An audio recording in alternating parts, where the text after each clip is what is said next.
Mannuthy veterinary ഹോസ്പിറ്റലിൻ്റെ കോമ്പൗണ്ടുകളിലുള്ള, അതായത് acre കണക്കിന് സ്ഥലം വരുന്ന കോമ്പൗണ്ടിലുള്ള കമ്മ്യൂണിറ്റി ഡോഗ്സിന് ഫീഡ് ചെയ്യുന്നതിന് ചെയ്യാൻ പാടില്ല എന്ന് പറഞ്ഞുകൊണ്ട് അവർ ഒരു ബോർഡുകൾ പല സ്ഥലങ്ങളിലും സ്ഥാപിക്കേണ്ടായി.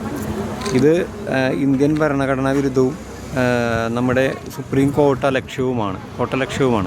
അപ്പോൾ ഇതിനെതിരെ നമ്മൾ വോക്കൽ സംഘടന നമ്മളിതിൽ ഇടപെട്ടിട്ടുണ്ട്.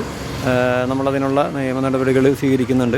അപ്പോൾ ഇതിനെതിരെ നമ്മൾ ആൻ്റണി അഭിജിത്ത് എന്ന് പറയുന്ന ഒരു മൃഗസ്നേഹി, നമ്മുടെ സംഘടനയിലുള്ള മൃഗസ്നേഹി, അദ്ദേഹം നിരാഹാര സമരം, ഇന്ന് 3-ാം ദിവസമാണ് നിരാഹാര സമരം. അപ്പോൾ അദ്ദേഹത്തിന് സപ്പോർട്ടായിട്ട് പല സംഘടനകളിൽ നിന്നുള്ള ആളുകൾ ഇവിടെ രംഗത്തുണ്ട്.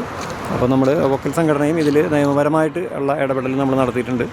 നമ്മളവർക്ക് നമ്മൾ സുപ്രീം കോർട്ട് ഓർഡറിൻ്റെ കോട്ടലക്ഷ്യം, അതായത് സുപ്രീം കോടതി ഓർഡർ അനുസരിച്ച്, ഇന്ത്യൻ ABC റൂൾ അനുസരിച്ച് ഈ ഫീഡിംഗ് പോയിൻ്റ് അലോക്കേറ്റ് ചെയ്യാത്തത് കൊണ്ട് ഇവർക്ക് ഫീഡ് ചെയ്യാൻ സാധിക്കുന്നില്ല, പല സ്ഥലങ്ങളിലായിട്ട് ഫീഡ് ചെയ്യാൻ സമ്മതിക്കുന്നില്ല. അപ്പോൾ ഫീഡിംഗ് പോയിൻ്റ് അലോക്കേറ്റ് ചെയ്യാനായിട്ടുള്ള ഒരു കാര്യങ്ങൾ ഇപ്പോൾ ഇവിടെ നമ്മൾ മേയറായിട്ട് നമ്മൾ സംസാരിക്കുന്നുണ്ട്.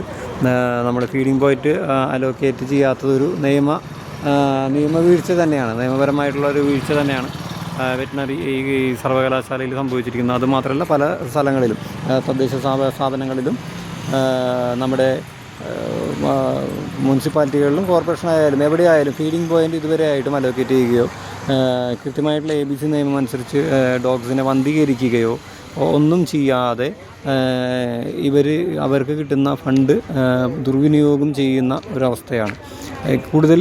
ഇപ്പോൾ ഈ വെച്ചിരിക്കുന്ന ബോർഡ്, അതായത് ഭക്ഷണം കൊടുക്കാൻ പാടില്ല എന്ന് വെച്ചിരിക്കുന്ന ഈ ബോർഡ് കാണുമ്പോൾ ഇവിടെ ഉള്ള കോളേജ് വിദ്യാർത്ഥികൾ, വെറ്റിനറിയിൽ പഠിച്ചുകൊണ്ടിരിക്കുന്ന വിദ്യാർത്ഥികൾ, ഇവിടെ വരുന്ന ചെറിയ ചെറിയ കുട്ടികൾ, ഹോസ്പിറ്റൽ ഡോഗ്സുമായിട്ട് വരുന്ന കുട്ടികളെല്ലാം ഇത് കാണുകയും അവരുടെ ഉള്ളിലൊരു നായവിരോധം ഉണ്ടാക്കിയെടുക്കുന്ന രീതിയിലാണ് ഇവിടെയുള്ള ജീവനക്കാർ, ഇവിടെയുള്ള വെറ്റിനറി ഡോക്ടേഴ്സ്. ഏറ്റവും പ്രധാനപ്പെട്ട നമുക്ക് ചിന്തിക്കേണ്ട ഒരു കാര്യമാണ്, വെറ്റിനറി ഹോസ്പിറ്റലിൽ തന്നെ ഇതേപോലെ ഒരു ബോർഡ് വയ്ക്കുക എന്ന് പറയുമ്പോൾ ഇതിനെക്കൊണ്ട് ജീവിക്കുന്ന ഈ മിണ്ടാപ്രാണികളുള്ളത് കൊണ്ട് 3 നേരം വയറ് നിറച്ച് ആഹാരം കഴിക്കുന്ന മനുഷ്യർ തന്നെ അവർക്കെതിരെ തിരിയുകയും, അവർക്കെതിരെ എന്ന് പറഞ്ഞാൽ ഇന്ത്യൻ ഭരണഘടനയ്ക്കെതിരെയും സുപ്രീം കോടതിയുടെ ആ ലക്ഷ്യത്തിനെതിരെയും നീങ്ങുകയും ചെയ്തതിൽ പ്രതിഷേധിച്ചാണ് നമ്മൾ ഈ സമരം ഇവിടെ 3-ാം ദിവസം നമ്മൾ വരുന്നത്.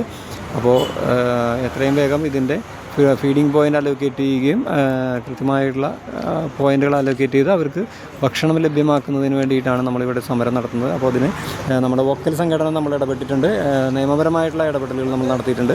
അപ്പോൾ ഇതിൽ മാത്രമല്ല, ഈ ആൻ്റണി അഭിജിത്തിനെ പോലീസ് അറസ്റ്റ് ചെയ്ത് കൊണ്ടുപോവുകയും ചെയ്തു. അതിനിടയ്ക്ക് ശേഷം വിട്ടയക്കുകയുണ്ടായി. പക്ഷേ എന്നിരുന്നാലും അറസ്റ്റ് ചെയ്ത SIക്കെതിരെയും പോലീസിനെതിരെയും ഇവിടെ ഈ നിയമം ഇപ്പോൾ ഈ ബോർഡ് സ്ഥാപിച്ചിരുന്ന ഇവിടുത്തെ ഡോക്ടേഴ്സിനെതിരെയും നമ്മൾ നിയമ നടപടികൾ സ്വീകരിക്കും. അതിൽ ഒരു സംശയവും വേണ്ട. വോക്കൽ അതിൽ അതിശക്തമായിട്ട് നമ്മളുടെ സംഘടന അതിൽ ഇടപെടും.